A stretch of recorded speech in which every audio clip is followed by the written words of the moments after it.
દ્વારકામાં ચાલી રહેલા ફૂલ દોલોત્સવ દરમિયાન જિલ્લા પોલીસે ચોરી કરતી એક ગેંગને ઝડપી પાડી છે. દ્વારકા પોલીસે 12 મોબાઈલ ફોન, 2 રિક્ષા અને 22,000ની રોકડ સહિત કુલ 3 લાખથી વધારેના મુદ્દામાલ સાથે 28 ઇસમોની ધરપકડ કરી છે.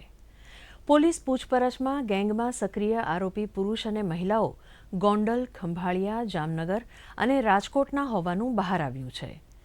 તહેવાર નિમિત્તે લાખો પદયાત્રીઓ દ્વારિકાધીશના દર્શને આવતા હોવાથી સુરક્ષાને ધ્યાનમાં રાખીને પોલીસે ચોરી કરતી ટોળકીને ઝડપી પાડીને વધુ તપાસ હાથ ધરી છે.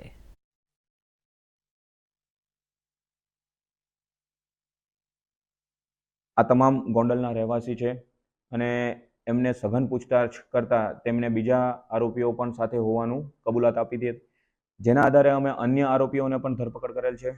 જે બીજા ટોટલ આ 5 સિવાયના ટોટલ 23 આરોપીઓ છે, જેમાં મહિલાઓ પણ છે, બાળકો પણ છે અને આ એડલ્ટ મેલ્સ પણ બધા ચોરીના ગુનામાં સામેલ હતા.